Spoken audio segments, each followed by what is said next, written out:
মাসুদ ভাইকে বাবার বানিয়ে কাট করেছে। বাবা বলতে মানে ওখানে বিয়ে থাকা করেছি না, আমি তো জানি না, আমাকে বলে যে আমি বিয়ে করেছি আমার ছেলে। এবারটা ও বলে কি আমার এই দেশ খুব ভালো লাগে, আমি এখানে থাকবো, এই ভেবে ও মানে এইগুলো করতে চেয়েছিল। কাগজ এমনি কোনো পাসপোর্ট করেছিল? না না, ভোটার কার্ড, আধার কার্ড? ভোটার কার্ড আধার কার্ডটা করেছে, এটা করেছে। কবে এসে বললেন? 2 বছর। আপনাকে মা বানিয়েছিল আর মাসুদ ভাইকে বাবা। মানে মাসুদ ভাইকে কি বলে ডাকতো? বাবা বলে, কাকা বলে, মানে ঠিক নেই আমাদের ওখানে করে কাকা বাবা। পুলিশ কখন এসেছিল আপনাদের বাড়ি? এসেছিল মানে 1:30টার দিকে, গিয়েছে 3টার দিকে। কালকে কাগজপত্র নিয়ে গেছে? কাগজপত্র মানে আমার ডকুমেন্টস, তারপরে ওনার তো যা ডকুমেন্টস সবগুলো, আমার বাবা মার ডকুমেন্টস আমার কাছে ছিল, মানে আমার আব্বা মারটা।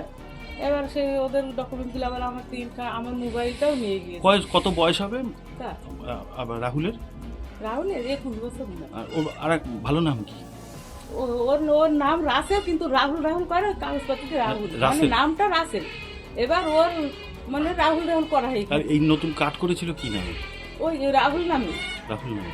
আর বাংলাদেশের নাম হচ্ছে রাসেল? রাসেল। ওর বাবা মা আছে তো বাংলাদেশে?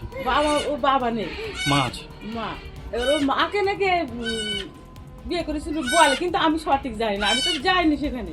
আচ্ছা বসেছি। কতদিন আগে বানিয়েছে ও ভোটার কার্ডগুলো?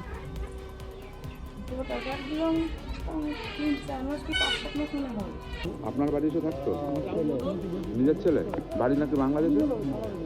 এখানেই বাড়ি? আর যে আই কার্ড আধার কার্ডগুলো বানিয়েছিল ওর কি জাল? তো পেলো কোথার থেকে?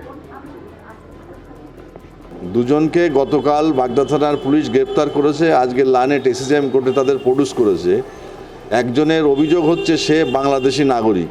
সে 2 বছর আগে ভারতবর্ষে ঢোকে রাহুল নাম করে, এসে এখানে মাসুদ নামে এক ভদ্রলোককে বাবা সাজিয়েছে। বাবা সাজিয়ে ওই বিডিও অফিসে দরখাস্ত দিয়ে বলেছে আমার বাবা তার ছেলে হিসাবে সে ভোটার লিস্টে নাম তুলেছে এবং অন্যান্য ডকুমেন্টসও তৈরি করেছে ওকে বাবা সাজিয়ে।